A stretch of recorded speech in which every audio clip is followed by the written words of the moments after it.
Good morning, everybody. I'm Tommy, and you're on the lifeboat. I wasn't planning on doing this boat this morning. The captain has got some problems with his tummy this morning, so I'm pinch hitting. But when I got the call that said, "Hey, can you cover for me, Dad?" I was in the process of chasing down Squirrel, who was having a sleepover last night with her friend the mouse. If you're new to the lifeboat, I have a cat that likes mice but doesn't like to kill them. She does this catch and release program. Like, the poor mouse has probably been caught and then re-released back into the wild. I don't know, half a dozen times. It doesn't matter whether she's got him in the room for 10 minutes or 7 hours. She doesn't even use claws on him. But I'm sure, now after being caught so many times, either he or she, the little mouse, doesn't seem to be too concerned by Squirrel. Even when Squirrel picks it up in her mouth, she doesn't do her any damage. She's such a sweet animal. Honestly, bizarre to me.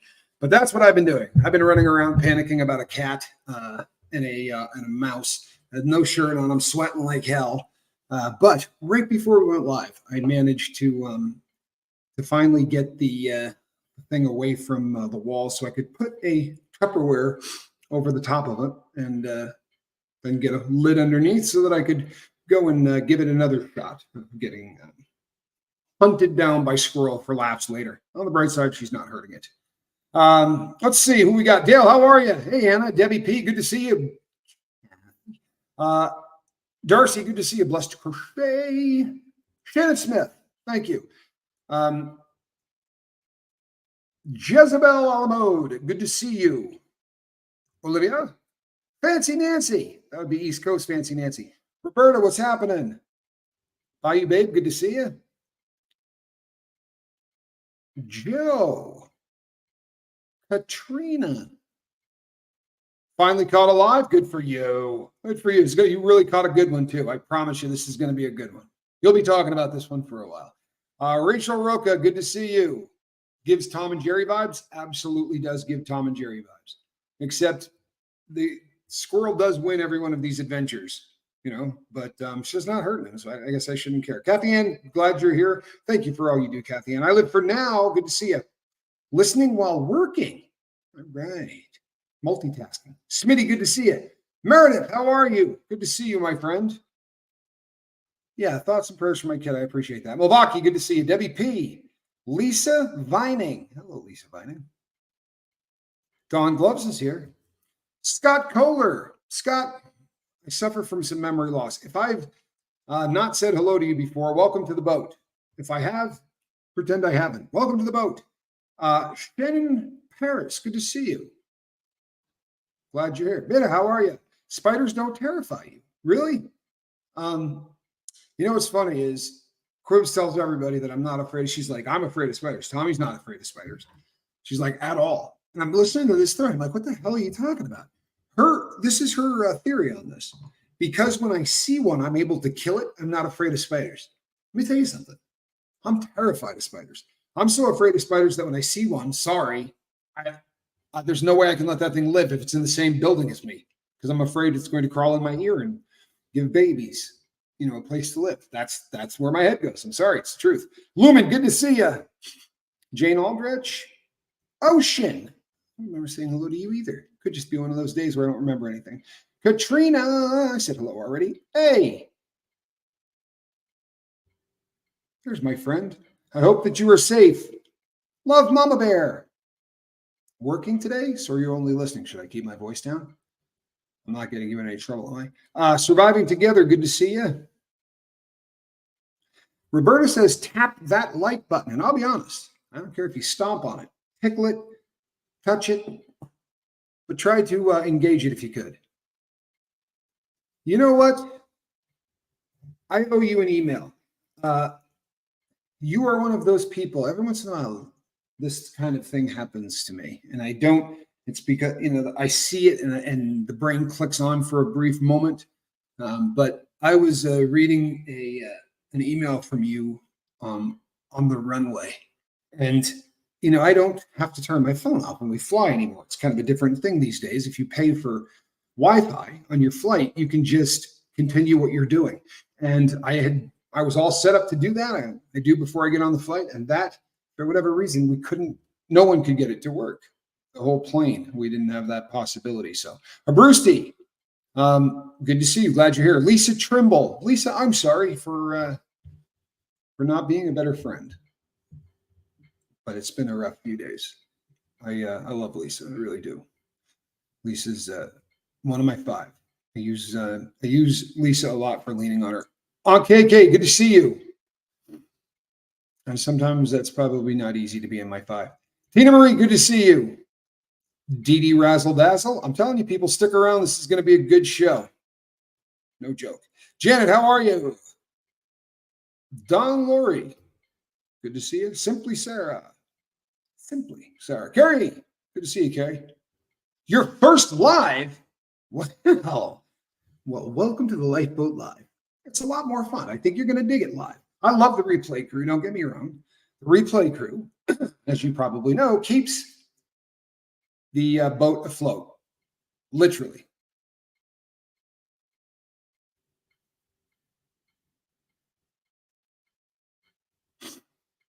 James Smith says, if something is running from you, it wants to live, which means it has a soul. Would you still kill it? A bull, a bear, or a bug? I don't know. I don't believe necessarily that insects have souls. So I guess we would probably have to part ways in the discussion there, right? I would have to jump a pretty good Rubicon in terms of belief for me to follow that down its natural conclusion. Do I tend to associate larger animals maybe with souls more than small ones? Perhaps. But I don't know. It's I know that there are people who are very, very serious about such things. Quibs is one, right? She's terrified of these insects, but wants to do a very safe capture and release program to get them outside. I guess it's a different kind of fear. I can't live with that kind of fear. Probably makes me a bad person. But shit, put it on the list. You know what I mean? There's plenty of other stuff that's probably a little bit more reprehensible. Stick around. Sarah, good to see you. How am I sleeping? Well, maybe we'll touch on the sleeping thing here in a little bit. Jeremy Fowler, good to see you. Oh, Valerie Belore. You look great in green. Glad you're here. Gap in my schedule, says Kristen Melinda. So she's going to be lurking and writing some notes. I like it. Scooby Lee, good to see you. Carry on my wayward son. I didn't sleep well last night. Last night I struggled. Susie with an S, good to see you. I saw you somewhere else yesterday. I was on somebody else's channel because I heard them say your name and it just clicked in my head when I saw that. Lorne Lurks, good to see you. Hey, Becky. How are you? Leslie Rogers, first live. Boy, we got a couple of people catching their first lives this morning. I dig it. Tiff 420. Good morning. What did you say? Let me see back up here. Good morning. Days left in green thought. I'd say, hey.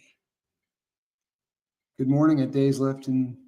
Yeah, I lost that one, Tiff, but I don't understand the abbreviations. I'm not good with them. I'm always trying to figure out those things that I never get them right. Hey, life is a journey. Good to see you, Tammy. Spiders are creepy. And I realize that shouldn't be the litmus test, right? Well, if it's ugly enough, we should be able to kill it. If it's scary enough, we should be able to kill it. I'm not arguing those points as as logical or good, right?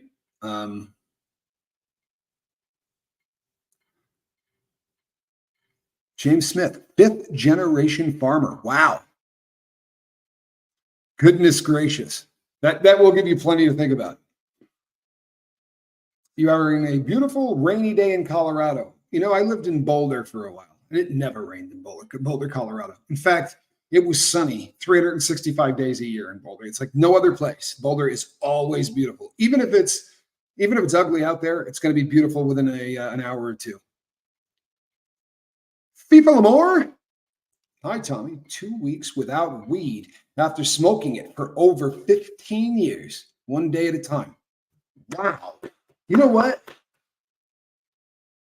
I have worked with a lot of people trying to quit a lot of different substances. And when you talk about substances that are hard to quit for people that have been using for a long time, the stuff that comes to mind probably isn't weed. You think, the really heavy stuff, the hard stuff, especially stuff that may have physical dependency, because when we think of withdrawal symptoms, we think of sickness, we think of people vomiting, we think of the Ray Charles movie, right? Watching Jamie Foxx, portray kicking heroin was a pretty good, pretty decent.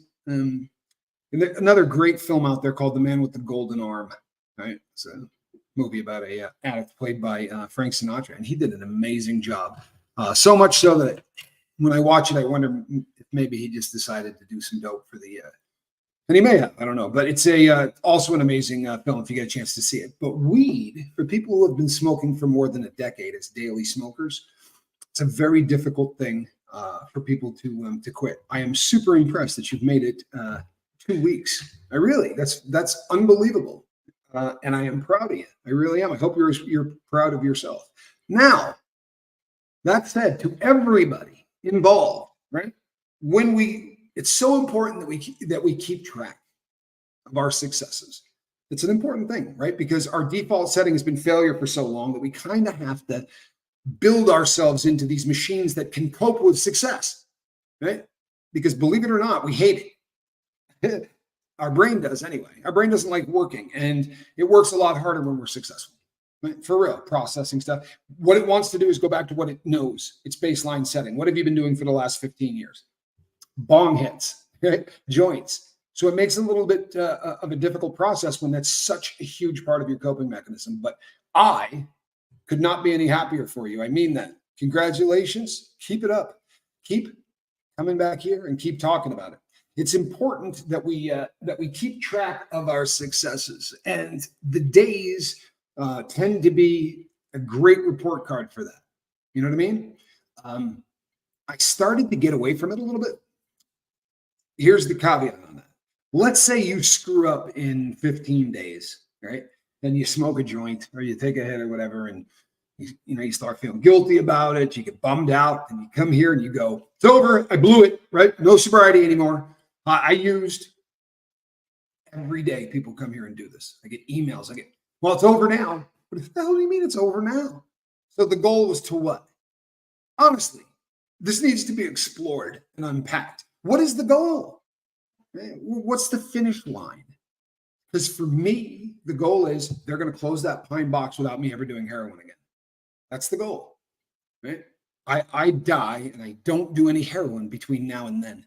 So if by some chance I slip up and I get loaded on something else or whatever, I guess I could, throw my hands in the air and do the woe is me thing and maybe go get wasted.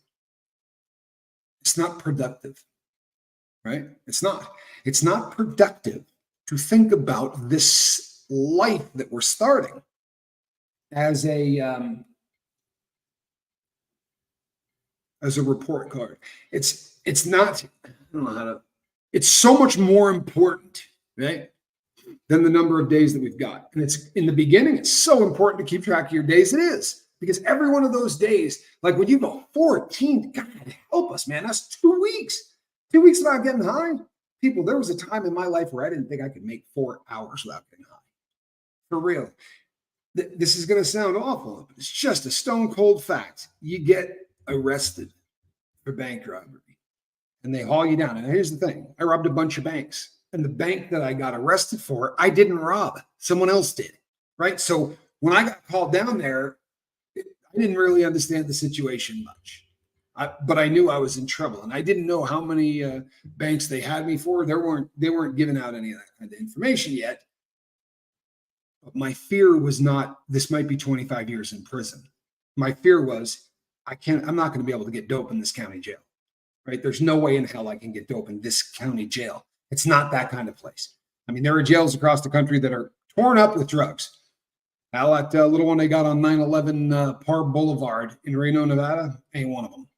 That is a tight run ship. The way that they avoid all of that is they don't let anybody out of their cells You just don't. You go in there and you're locked down 24 hours a day until you leave. You get out to shower and that's it.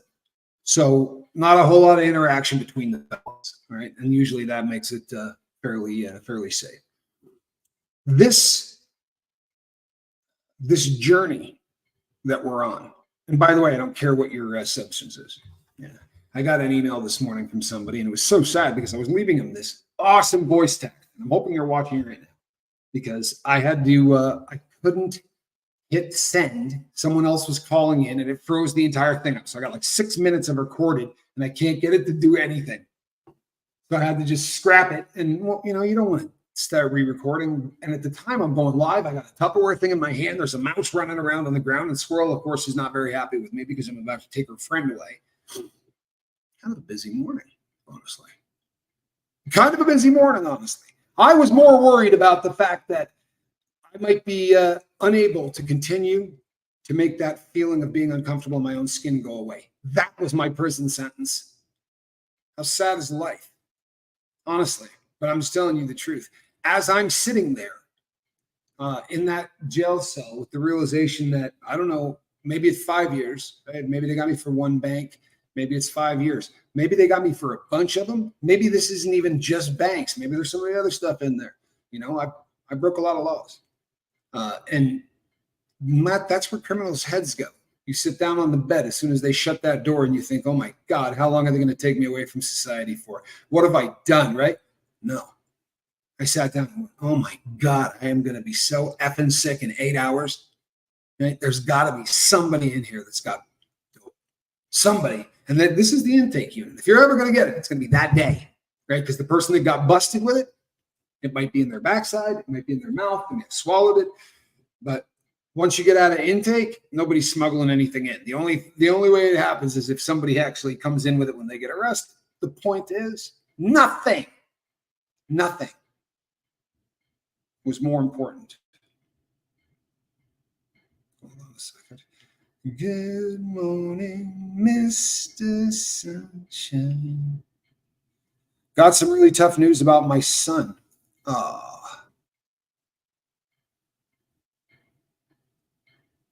Tammy, I don't remember. I guarantee it's in my journals, but right now, love, I don't remember, and I'm really sorry. Makes me feel awful, but thoughts and prayers for your boy. And if you would like to send me an email and put my son in the subject, send it to tommyscoville@gmail.com, please. Franklin MC, good to see you. If spiders can live outside my house, they can live for eternity outside my house. I don't go out hunting them. It's only when they come in here that I get a little messed up. Becky says, so glad to catch you live. I've been still going through even more big stuff. When is enough enough? About to give up. Much love to you. You're a great guy, and maybe some ones would help. I don't know. Can we get some thoughts and prayers for Becky?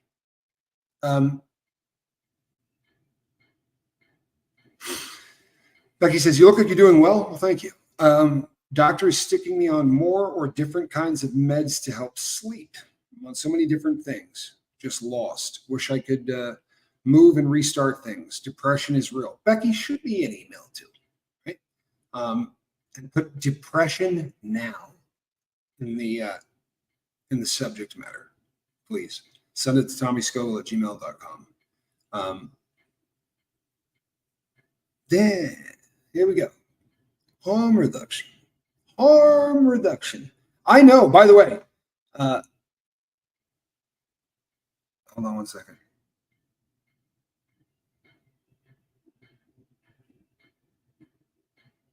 Wow. Guys, unfortunately, we were given the news that our son is going to have one more birthday in December because of his liver disease due to his alcohol addiction. He is going to be 32. That's horrific, isn't it? I'm so sorry, Tammy. And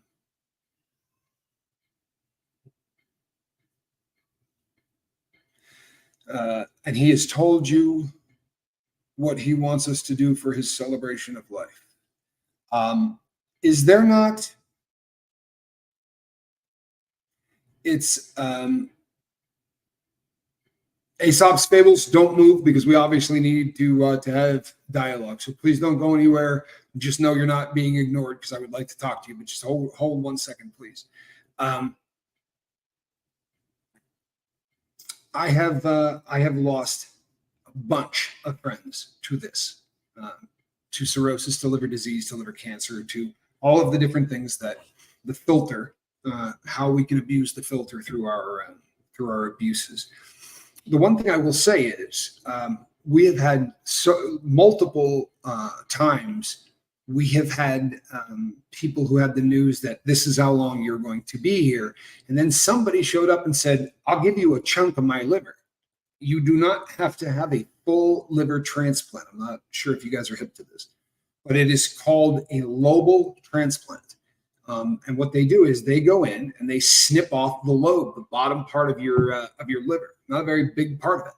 I want to say 15 to 20%. I could be wrong if someone wants to Google that, but I'm pretty sure it's 15 to 20% of your liver. It will then grow into a full liver in the donor person's body. Not fascinating, but I'm going to pray that a miracle happens and that your boy is able to get a little bit more life with a lobal transplant. Now, may not be realistic. Right, it might not be. I had a next door neighbor who got, and he was the nicest guy in the world. I went over and knocked on his door and said, "If I can give you a lobe, I'll happily do it."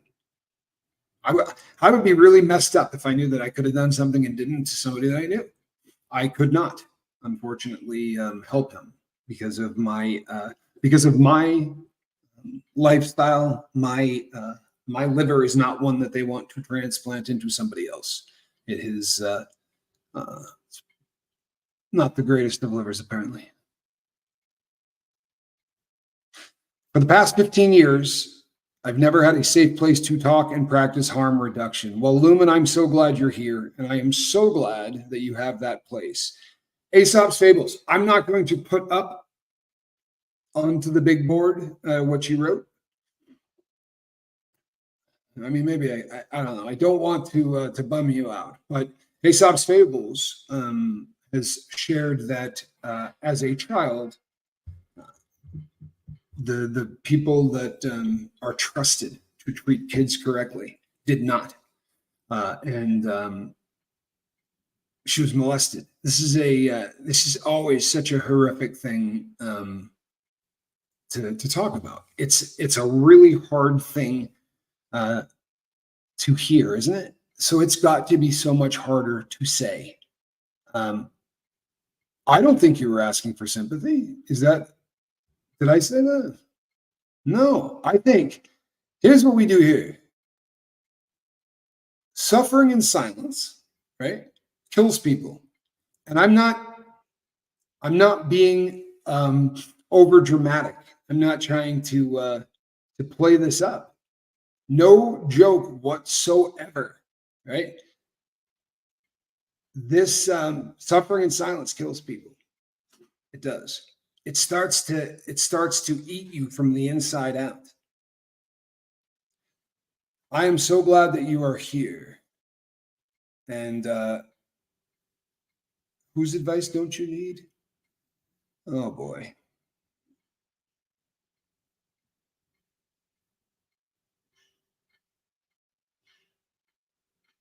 Oh, Shannon Smith.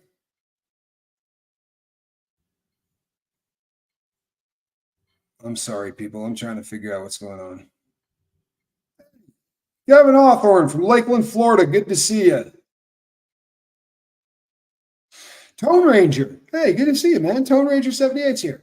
Says, with what I've learned about diabetes, non-alcoholic fatty liver disease is a silent epidemic. It is. It is. And you know what's really sad? They're killing us with that. Aesop's Fables. I don't know who she is, right? I don't need her advice. And it's hard trying to catch up. If it's anybody here, you're not looking for advice. Okay. I don't know what the hell you're looking for then. I don't. Maybe you just wanted to say it out loud and not suffer in silence. What we kind of do here is rise around people when they do say something like, I was molested as a child, or I was abused, or my ex was an abusive husband or wife, or whatever the case may be. You're going to drop that in a room full of people that 15 to 20% probably have gone through exactly what you've gone through, or no one goes through exactly. You understand what I'm saying? There are people here who have gone through what you've gone through, survivors. They tend to say advice. If that's a bummer, this is kind of that platform, and I apologize. You're in my thoughts and prayers, and if that bums you out, I apologize too. You, boy, oh boy, you can't. We live in 2024, don't we? The reason we call this joint the lifeboat is because we're all in the same boat. You understand?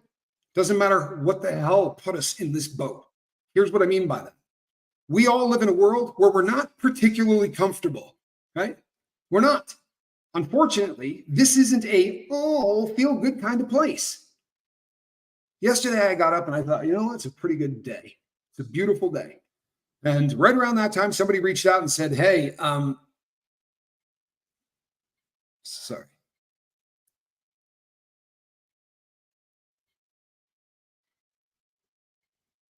Becky, I am so sorry. But I'm here to tell you that people do care. It's odd. And it's a difficult thing to accept sometimes. It is for me, man. It is for me. No joke. I had a much more difficult time. I had a much more difficult time adjusting to the love when I became Tommy Scoville than I did adjusting to the hate when they put me in prison. It was really a much more difficult thing to do. Helena, you know what? What the stream is about, I'm usually not sure what the stream is about either. And at this time of the day, right, we're just lucky if I can keep speaking. We're in this boat together. We're all trying to get through this life without an owner's manual. Now, there's a group of people here who will say, there's an owner's manual. The Quran is the owner's manual. Fantastic. If you have found a guidebook, right, a spiritual guidebook or any kind of something to give you a structure to get you through this world, right, that usually makes it easier for more people. Holding on to cans while the person across from you asks you questions and stares at an e-meter. It's no different than sticking a needle in your arm. Sorry, it's not. It's still the attempt to cope with that which cannot be coped with. You understand? Quib's dad holding those cans to make the needles float, or me putting a rig in my arm, were two people just trying to get life to make sense and not hurt for a little while. Now, a bunch of people, according to the most recent stuff from the Center for Disease Control, a little over 55% of us by the year 2030 are going to be morbidly obese. Why? Well, because no one gives you a lot of crap if you start feeling bad about yourself, or you start feeling bad because mom and dad weren't very good to you as a kid, or whatever is going on in your dome. If you sit at your desk and crush a hamburger, no one goes, hey, what are you doing? Are you eating a hamburger?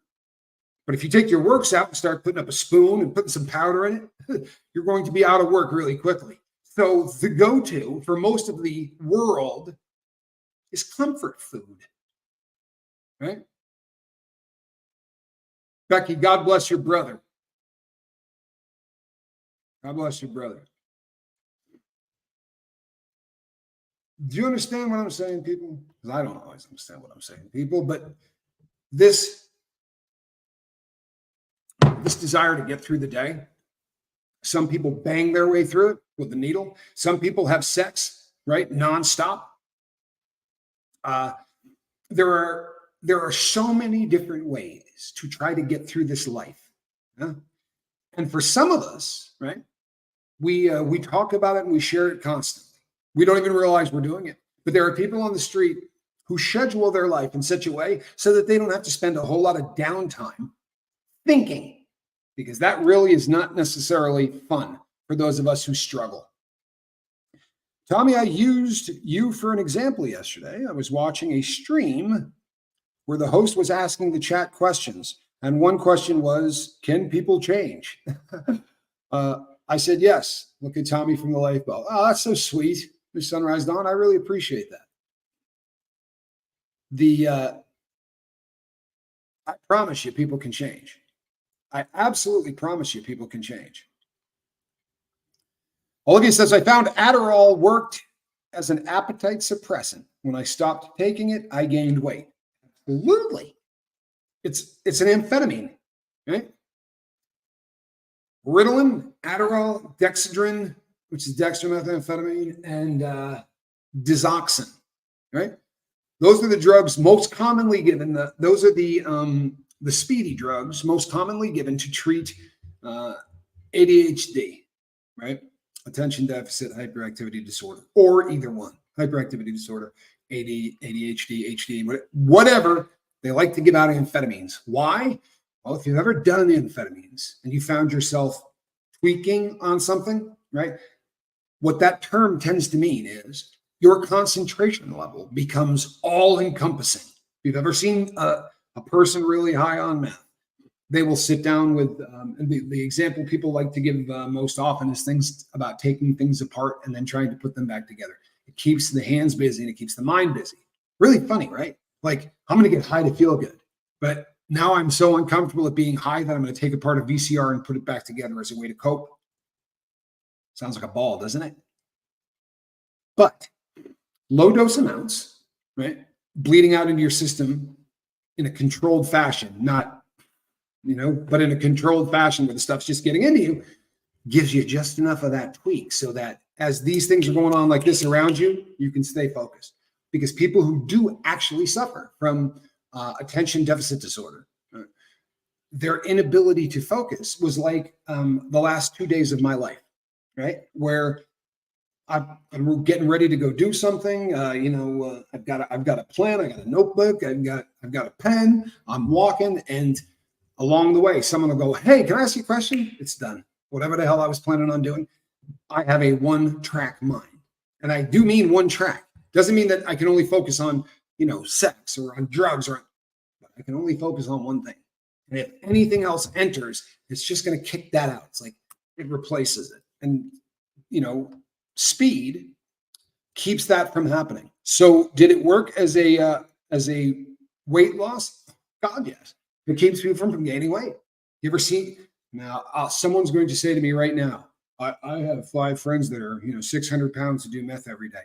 I understand. There's always an outlier. There's always that exception to the rule, right? There's probably 2 or 3% that are exceptions to the rule. But if I say meth head, right? Or if I say meth abuser, or if I say tweaker, or if I say any of those pejoratives that they use to describe people whose a drug of abuse is methamphetamine, you think probably missing some teeth, right? These are the images that we think for that box. Probably missing some teeth, dirt under the fingernails, right? Because they usually don't shower sometimes for weeks. Not because they're dirty people, but because normally we shower when we get up in the morning or when we go to bed at night. If you stay up for 14 days, you don't go to bed at night and you don't get up in the morning. So you're not brushing your teeth first thing in the morning. You're not showering first thing in the morning. Our hygiene tends to go to hell if that's our drug of choice. Pretty ugly stuff. However, it sure as hell will keep you thin. Right? It will absolutely keep you thin because you don't want to eat. Your body will all say skinny because we just won't eat. You won't go to court yet for being obese. However, there's a lot of people out there happy to judge and discriminate for comfort, food, and fat. You're damn right. You're damn right. And I'll tell you something. It's almost considered okay, isn't it? Hey, Knight Rider.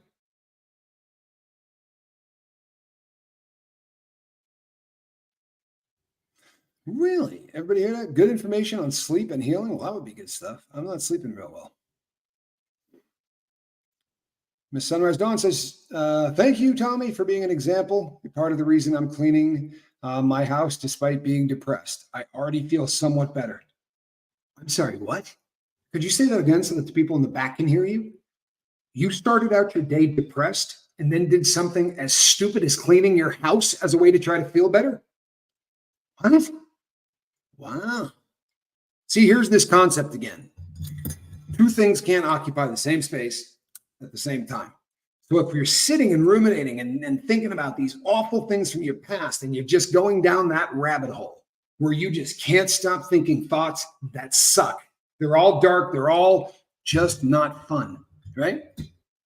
If you replace that thought with another one, they both can't coexist at the same time. So when Miss Sunrise Dawn said, you know what, screw it, I'm going to grit my teeth and I'm going to start cleaning this house, what's dragging you down tends to get left behind. Don't get me wrong.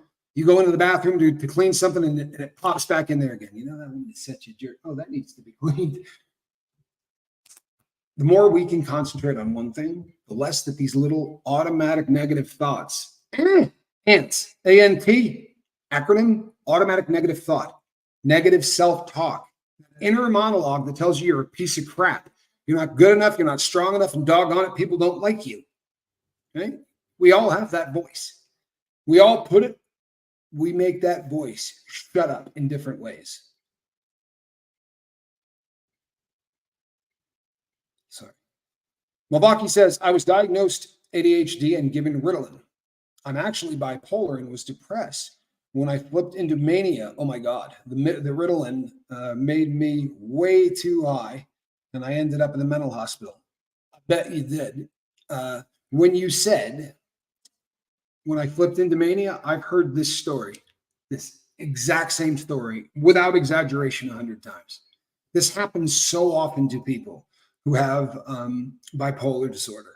They will be misdiagnosed, and then they'll start the process taking care of one part of the bipolar. And when the flip happens, it's a nightmare.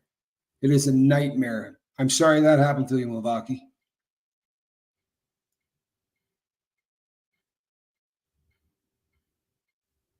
I can't figure out how I eat not on Adderall. You know what, Darcy? You've been off it a month, correct? Let me back up and see if I read that correctly. Sometimes I feel like maybe I read that in a different thing altogether. So here's the deal, just real quickly. This is probably just the easiest way to do it. Here's the deal with Adderall.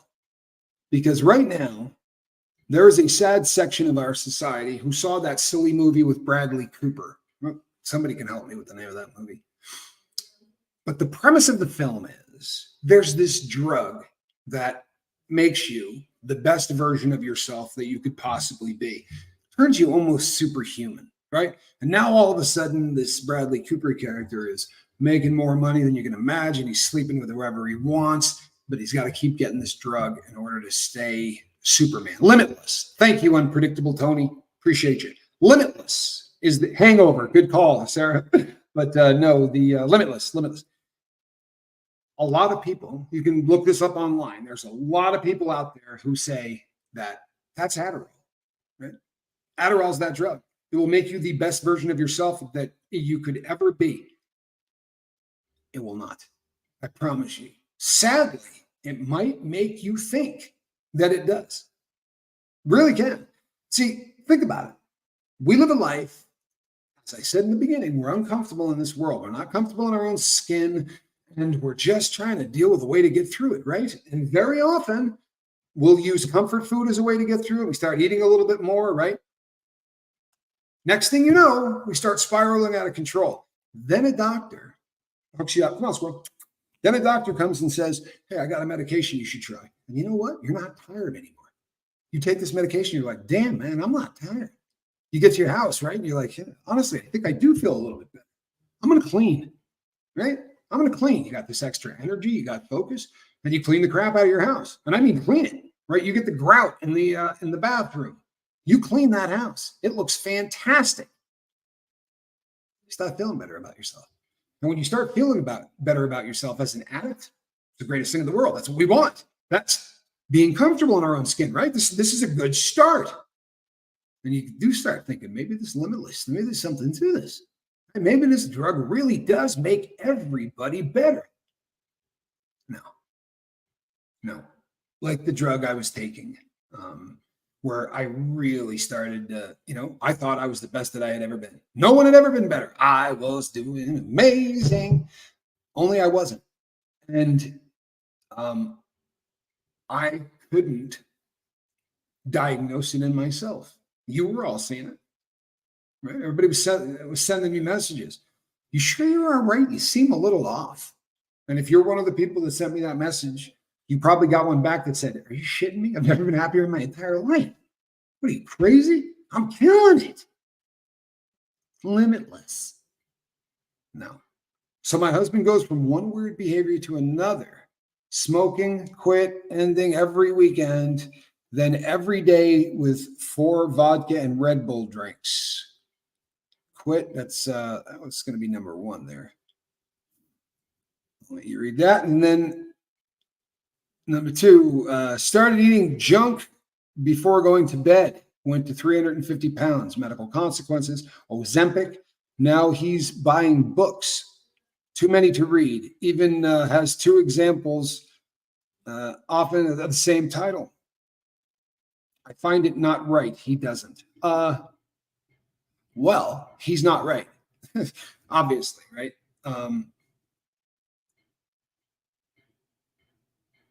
Yeah, that's not good. And it requires, is he doing any kind of, is he working with a therapist in any way? Even if the therapist is just his journal, is he doing anything for self-discovery? Because people, you're not going to find a pill that is going to make you the best version of yourself. Do you hear that? It doesn't exist. Do you know how I know this? Because I've eaten every friggin' pill on planet Earth. I promise you. If there's a drug out there that you can abuse, I did. They're all the same. They're all the same. For 8 hours, they will make you believe that your problems are no longer there. They're a curtain, right? They're a curtain that you put in front of your eyes. So for 8 hours, you don't have to look at what a shit show your world is and your life is, right? Problem is, it's a wicked expensive, really expensive way to make that go away. And the problem is, you're burying your head in the sand, right? Problem doesn't go away. In fact, it's standing there like this, tapping its foot, right? Let's go, Scoville. And trust and believe when I open my eyes, that problem will still be there. I can attest to this too. I managed to keep my eyes shut for decades at a time until I would get arrested and go to jail. And that's the only time I would ever get sober.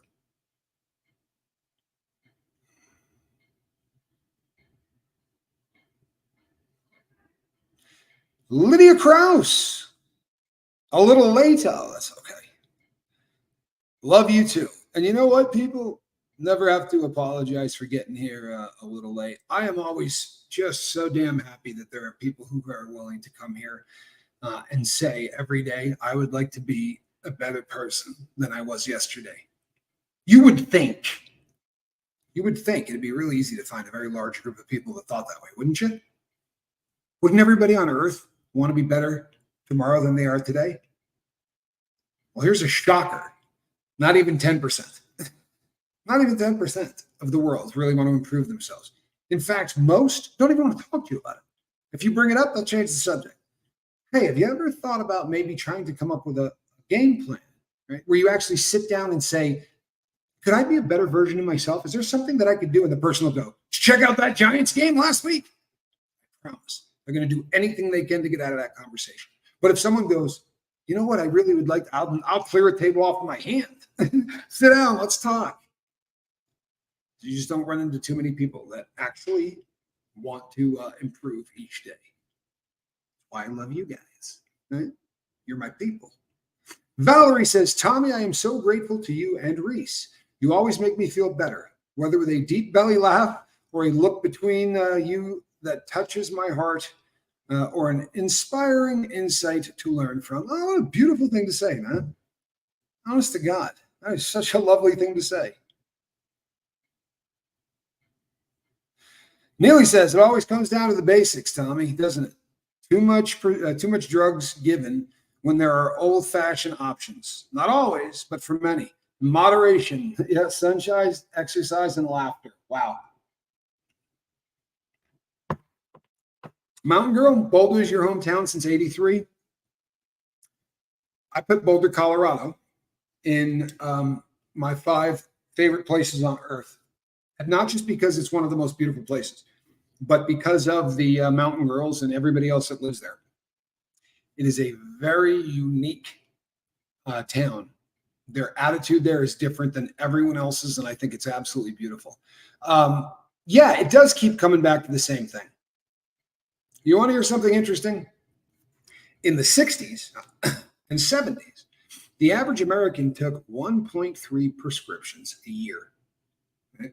Over the course of the year, you were basically going to get one prescription rate, a little bit more than one, right? Because of how these kind of silly numbers go, but a little bit more than one a year. Today, the average American takes 6. If medicine's getting better, shouldn't we be taking less medications than we did 50 years ago? Not 6 times more? Well, we don't treat illness. We treat symptom because there's a shitload of money in treating symptoms. Yeah. And if we're lucky, those symptoms will cause other symptoms that we'll then have to treat.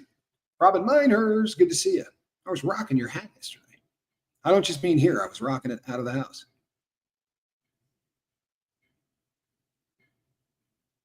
My house only got cleaned once, said Susie with an S. After that, meth had me by the chi-chis. Yeah, you know what? Everybody hear that? Becky, please keep coming back. Please. And please continue to talk to the people here. Shannon Smith says, really? I thought everyone wanted to improve themselves. No, not even close. Now, don't get me wrong. If I were to say to a room of 1,000 people, raise your hand if you would like to make yourself a better person, 999 hands will go up. There'll be that one obstinate bastard whose wife dragged him there. He'll be sitting in the third row with his arms crossed like this. As a public speaker, I always knew that cat. I could usually pick him out before we even started talking. But everyone else in the room, their hand would go up. Of course we want to be better. Okay, here's what you have to do. By the time I get to do, they've already checked out. Oh, wait, I got to do something for this? Can't I just give you like $20? I'm not being funny. Isn't there like a book or something I can read that'll fix all this stuff? Right? You realize what percentage of our books sold in this country are about nothing else? Seriously. Go look at all of the books that come out every single month that are going to teach you how to be a better parent, how to be a better lover, how to be a better father, son, Christian, sinner, whatever. Self-help is a gazillion-dollar industry because all of us deep down realize that we're not particularly happy. You know? Thank you, Becky. Becky says, everyone hit that like button. I will come back and watch this. How kind is that? On the way out the door, obviously having a pretty bad time, to be kind enough to say, hey, man, you know, throw the lifeboat a thumbs up. That's a really incredibly, I think it says a lot about who you are, Becky. Jeremy Shelton says, just finished leg day at the gym. Tomorrow is automatically better, except for the steps. Stupid steps. I'll tell you something. Leg day, the fact that you do leg day is incredible. Most people skip it. You know that. You get this one, they look like that, and then they're on getaway sticks. That's what they call them in prison. Those aren't legs, they're getaway sticks.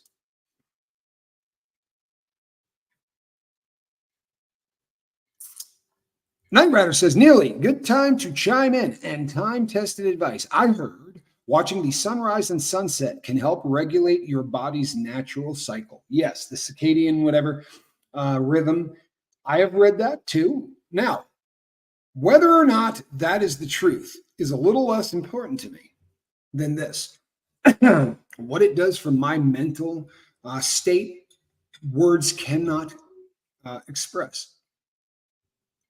When I was in prison, in the feds, the first unit that I ever went to, you're on one side of the building or the other. And one side of the building obviously gets sunrise as it starts coming up in the morning. The other side does not. And when you're in a cell that doesn't see the sun come up, there's something depressing that I can't even put into words. And at the special management unit at Lewisburg, because of how the building was arranged, everything was, you were never seeing anything that was nice. It's just really kind of hateful. And I said in there one day to my cellmate, when I get out of prison, I'm not going to miss a sunrise or a sunset again.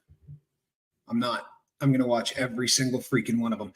And if I'm not in an airplane, or if I'm not, like, if there's not something that is really making it impossible for me to do so, I am watching all of them. And it's, once you start doing it, you'll realize that, sunsets there's not a place where sunsets are ugly. You're not going to go somewhere and go, ooh, it doesn't look good when the sun sets here, but they're always beautiful. But they're different. It's a different kind of beauty. The Tennessee sunsets, really, absolutely amazing. And Tucson, where are you going, Kat? And here we get these pink and purple, just the most beautiful sunsets on Earth, really. I really am. It's something that absolutely refills my soul on a regular basis. Lisa Trimble says, I wanted you to see this. 10 days of hate myself after an old pattern showing up in my life. Talked around it with my therapist. Next week, I'm ready to talk about all. Thanks, Tommy. I don't want to suffer in silence. Lisa, I love you. Honestly, I really...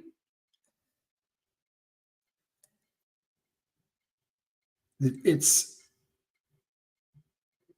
going to say this.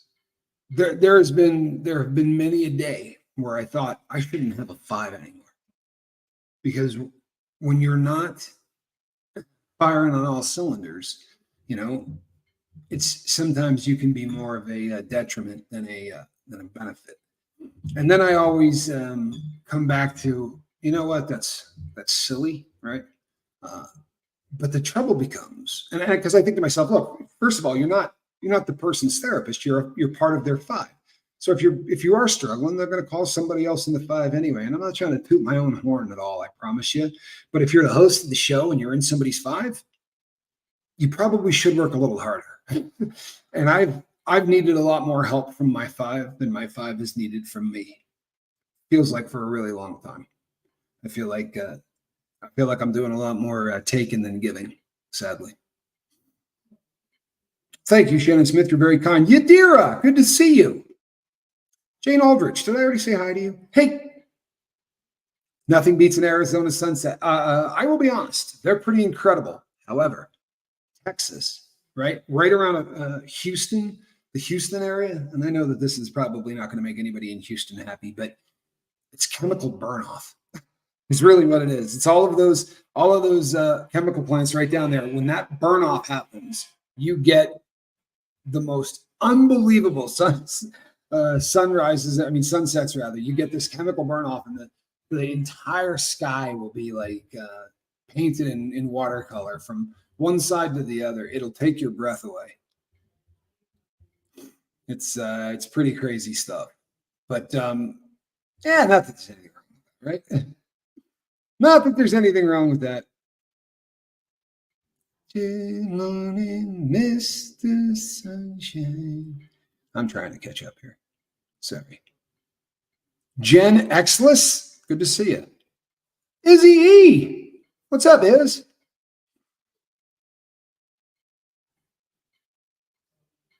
Oh yeah, Night Rider. Here's the thing. I think we got about another 4. Yeah, the more pollution, the better the sunset. Sad but true. DeAudrey Gore, good to see you.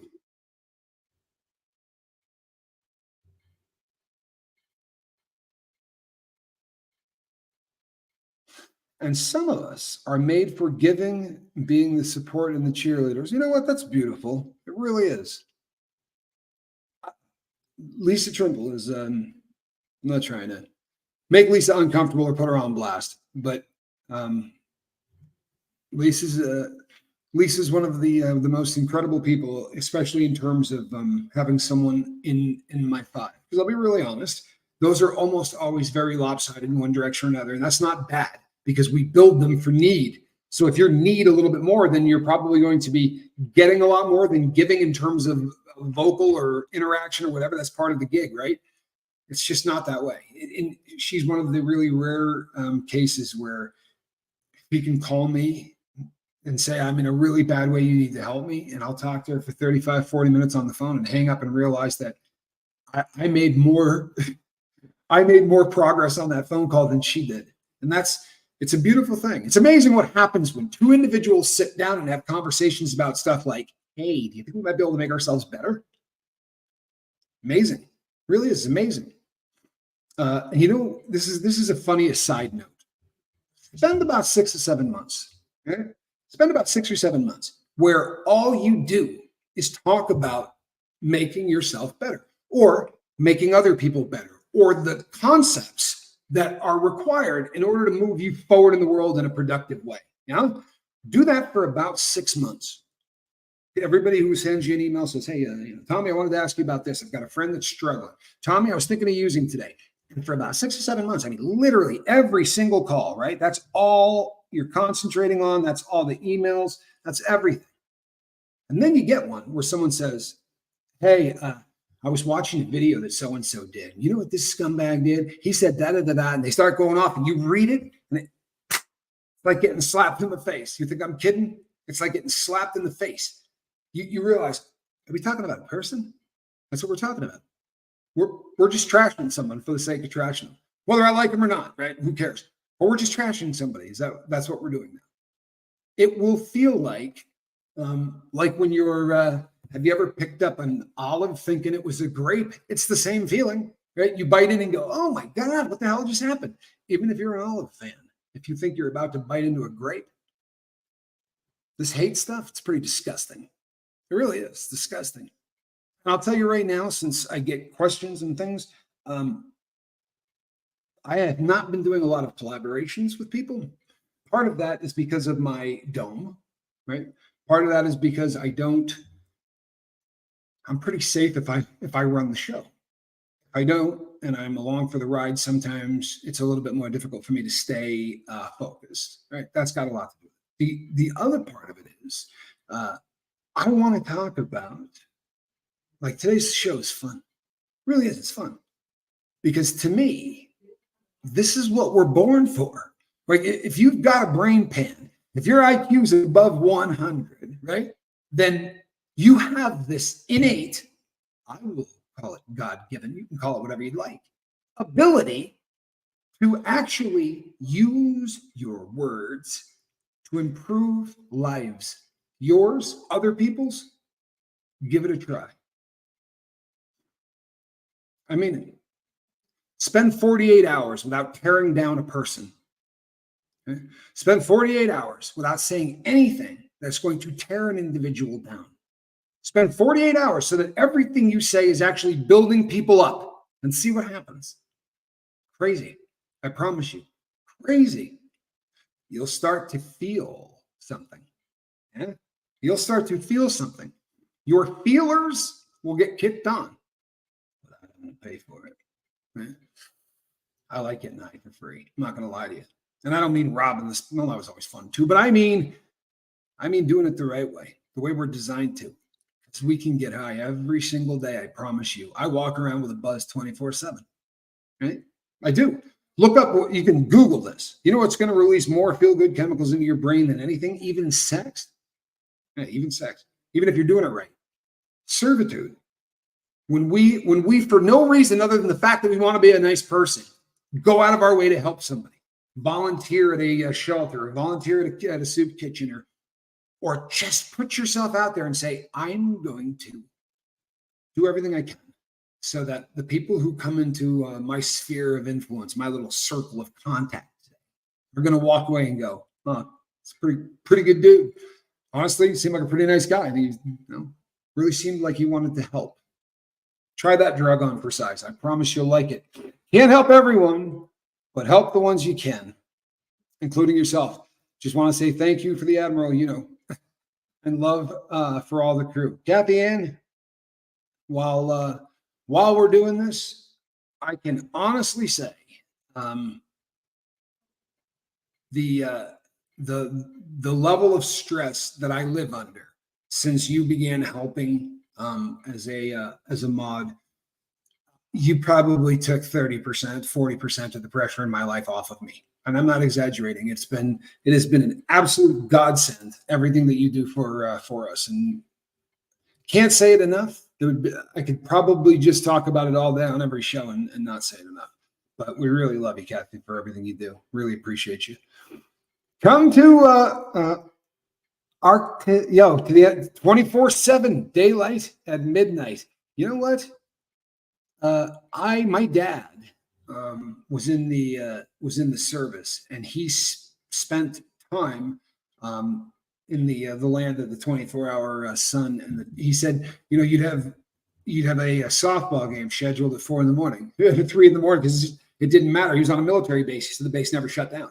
There'd be games going on at around the clock because there's just no reason. That would drive me nuts. I don't know that I could do it. I really don't. Lydia Krause says, I got to run and feed my kiddo. We'll be on the replay crew. Well, thank you, Lydia, and give your kiddo a kiss for us. P. Taylor. Hi, Tommy.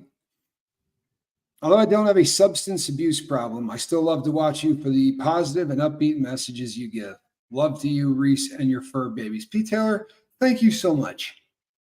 And you know what? It's pretty funny because it keeps getting back to that very clever name, which, by the way, I didn't come up with. The lifeboat, the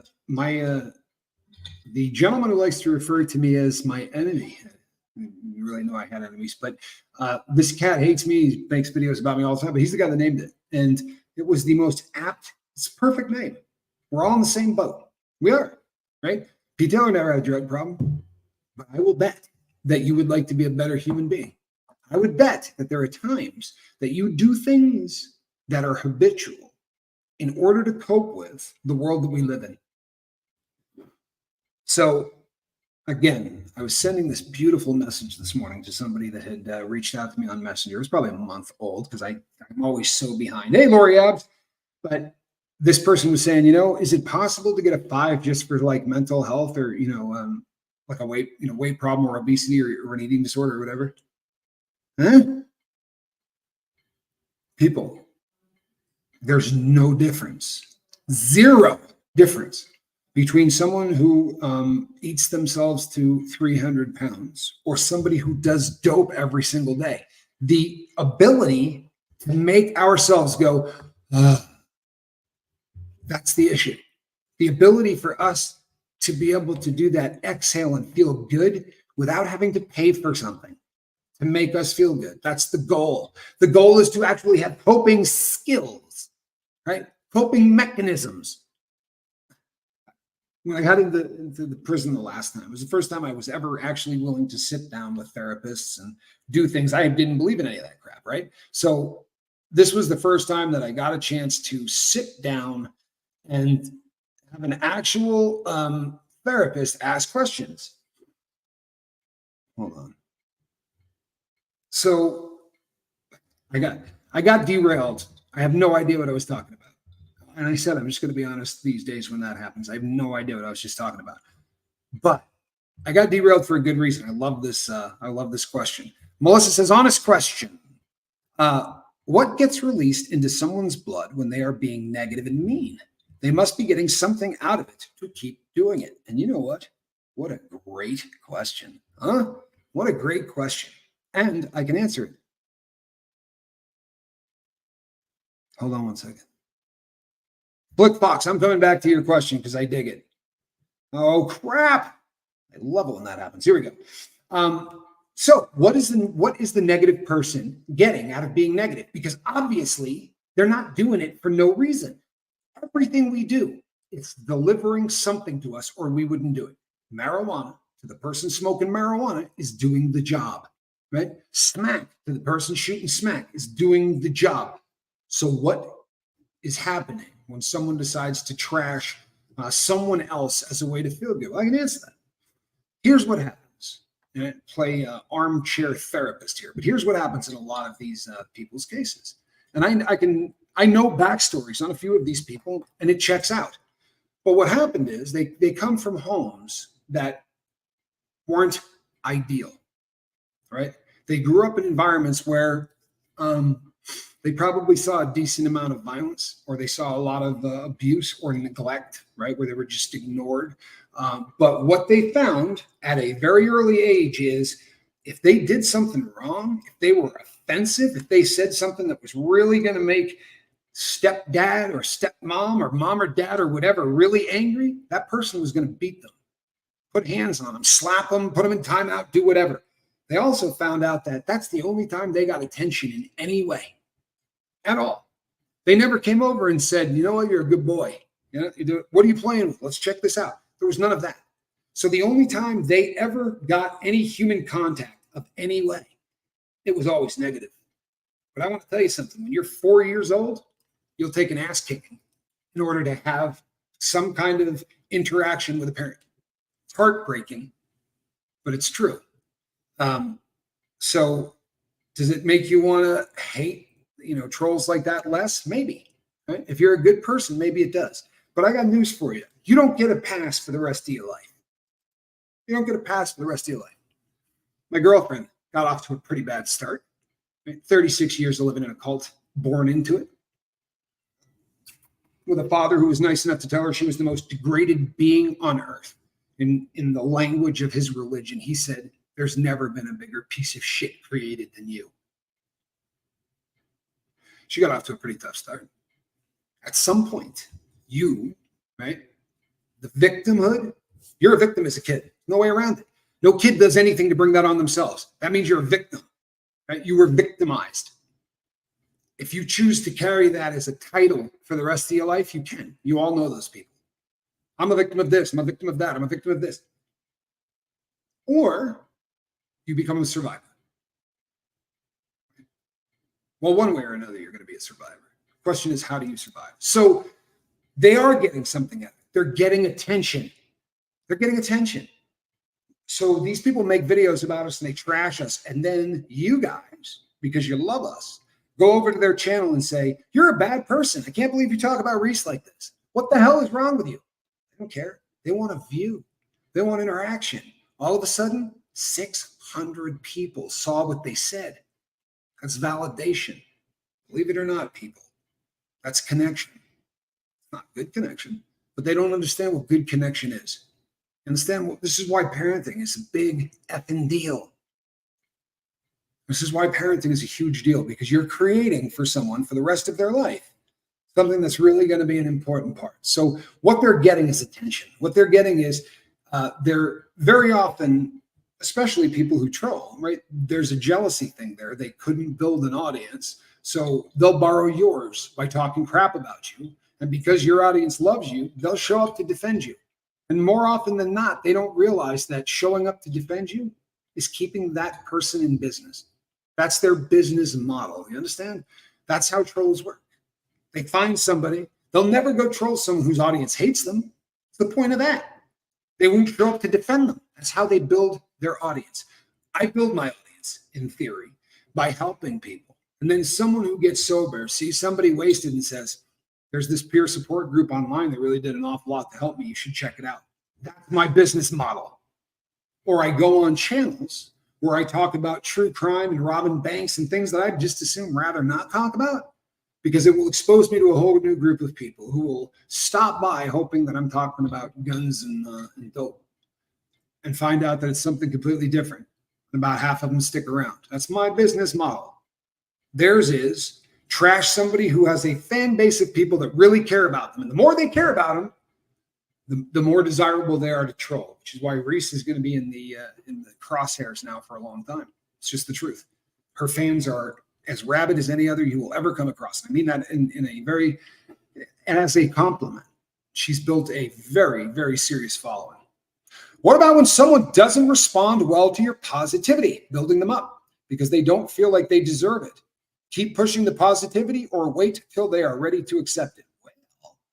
Well, this is what a perfect time to ask this. A Brewski, that is the AM. Yes, it is the AM, I promise. How about that? Yes. Okay, so let me, 1 second, people. I missed something here. I'm sorry.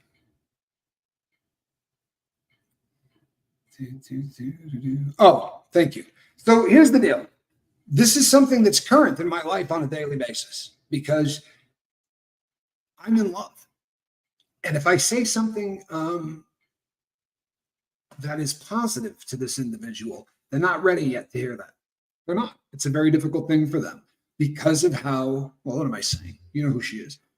Because of how she was raised, she's great at taking insults. It's pretty crappy, isn't it? But Reese doesn't seem nearly as affected by some of the negative things that people say, right? It has a cumulative effect, really has a cumulative effect. But currently, she struggles to hear good things about herself. I do too. I think we all do. So what I do is in those situations, I will say to her very often, where I'll say, you know what, you look beautiful in that. And she'll go, no, I don't. This looks bad. This looks bad. And I'll go, no, you look beautiful in that. And with all due respect, you can't tell me what I see. So you look beautiful in that. And the fact that you don't see that does not make it any less true. She has heard that phrase. The fact that you don't see that doesn't make it any less true. A lot. I say it a lot because it's one of those things that to me is just perfect. Perfect. You have to understand that very often they literally can't hear it. It's a very difficult thing. Repeat, negativity equals addiction. Brain releases toxin. Well, listen, negativity absolutely has a hand in addiction. There are a lot of people who have spent a lot of time and a lot of money trying to figure out exactly what the whole addiction thing, right? If we could wrap it up in a really neat box with a bow on it. Tina Marie says, this is my biggest character flaw and I don't know how to fix it. I'm working on it. I know how to fix it, but you won't do it. I'll fix it for all of you, I promise. And I can fix it for all of you in 30 days, but you won't do it. It's a shame. But I'll tell you anyway. You know what fixes that? You have to train yourself to hear it. How do you do that? In front of a mirror like Stuart Smalley. You're good enough, you're smart enough, and doggone it, people like you. Do daily affirmations in a mirror. If you do not believe that that will fix you, I apologize. But the fact that you do not believe it does not make it any less true. All right, peeps, I'm Tommy. I'm going to come back tomorrow night. I promise. Get in the mirror and start doing daily affirmations. You know exactly what you need to say to yourself. The opposite of what you're saying to yourself now. So if what you're saying to yourself now is, I'm fat, I'm ugly, and no one likes me, you're beautiful, right? Exactly how you are, and people are seeing it. Continue to do this. Continue to do this. And I got something else. Acceptance is a beautiful thing. Yeah, it is. Accepting the fact that I'm in decline and this is who I am and I'm going to let you see it. I'm better because of it. That's acceptance, right? I think that that's probably a pretty healthy thing to be able to accept. But then there are things that you have to say, I'm not going to accept it. You understand? There have to be things where you set boundaries even for yourself. You draw lines in the sand and say, I'm not going past this, right? Sometimes enough is enough. Man. Do you know where I'm going with that? If you don't, well, then you have to tune into tonight. I'll finish this thing up. But as you know, a lot to do around here. I will be showing the donated vehicle, but I just am not going to do it just quite yet. Hey, you know what this is? This is a cat in a basket.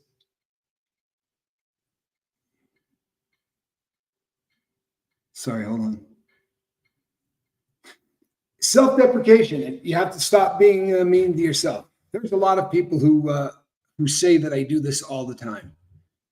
I don't. What I do is I am a realist. I really am. So when I say things like, yeah, you know what? If I do this, we're looking at another hour. But some of the things that I say about myself that you people then write to me and say, you shouldn't say that, you're just being negative. No, I'm not. No, I'm not. Sometimes people, it's just honesty. I try every day to be a better person. No joke whatsoever. In fact, it is the biggest focus of my life. Being a better person tomorrow than I am today. That's a fact. It is the biggest focus in my life. And I try to help other people do the same thing. That is the biggest focus in my life. I promise, is trying to make myself a better version of who I am.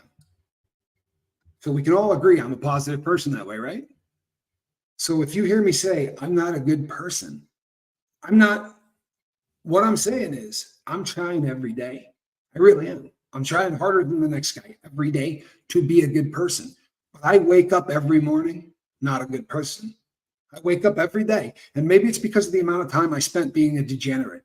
But I got to get up every single morning and make an absolute effort to say, today, I'm going to be the best version of myself I can be, which means I'm not going to BS people. I'm not going to, all of the things I did in my past, I have to make a conscious effort to not do every day because my default setting was 46 years. I've been sober 9, right? Maybe in the next 20 or 30 years, it'll change.